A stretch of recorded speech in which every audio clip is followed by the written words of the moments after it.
off, I didn't plan on doing a build video, so I didn't record everything that I did, but I did post a few clips on Instagram, so I thought I would just throw those together and post a short video for grins.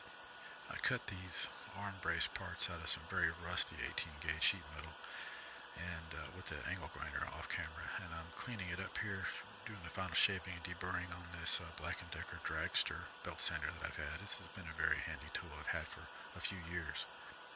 Putting it in a vise like that makes it hands-free and real handy for shaping small objects.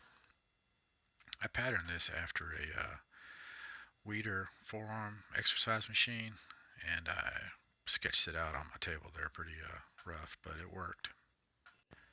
And this is just a test fit to see how it was going along. I used 1/4-inch bolts with wing nuts to hold it all together. That piece I'm using for a handle is a piece of 5/8 inch square that I did a pineapple twist on off camera.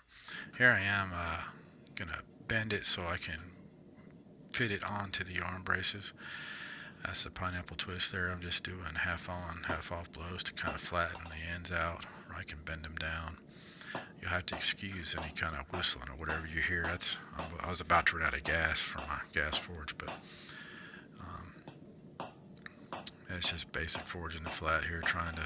I'd measured it out on my end of my anvil there to try to keep it the distance that I needed apart. That's a 3.5 pound hammer that I'm using there. I purchased from Wahlberg Forged off of a friend of mine off Instagram. You can check my Instagram for a lot of stuff that I do just on the weekends or whatever. It's a pretty easy place to see my work and stuff. Here's a little jig I made. The brace I'm making, I used a 1/4-inch by 1-inch flat bar. So this is a 1/4-inch by 2-inch flat bar. So I'm shaping it to fit this to get a little groove there where it'll fit snug on the arm brace, and I can weld it up. You can see a little notch right there real quick. This right here is the bracket that's going to hold the actual apparatus, the business end on. It's made out of a lawnmower blade. I had to use my plasma torch to cut some of the holes out because it was pretty hard. And here I am fitting this handle on. I ended up cutting both legs to the same size. You can see one's longer than the other, but I was just getting a test fit to see what I needed to do. That's an old double-sided leather mallet that I'm using with replaceable bits in it, which I do need to get some bits for it, but I got one that's working pretty good. I'm trying out this affiliate link thing with Amazon, so I'm going to put links to anything you see here that Amazon might have. I'm going to put an affiliate link down there to it, so you look in the description, and if you see something that you're interested in, you can use that link. And I don't know how much I would get for that, but whatever, any little bit helps out if you're in the market for something anyway that you see here. But you can see how that fits pretty good, and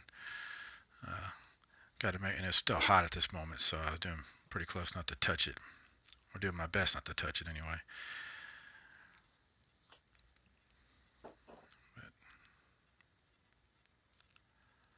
And this is a final little grind to touch up the points there to help it dig into zombie flesh.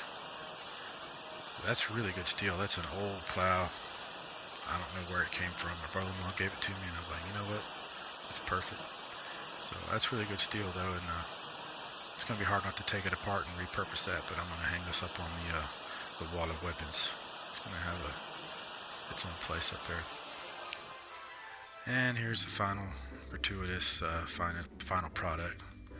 This is part of the other video too, but we thought we could end up with that. Fits pretty good. I got to put the glove on after I put it on my hand, but anyway, thanks for watching. Like I said, check the description for any affiliate links. I'm going to start doing more videos. I think I got my editing figured out, but you can click any of these links here and see some of my older stuff. It's been a while since I posted.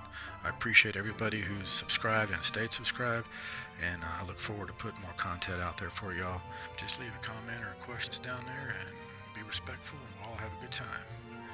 Y'all take it easy.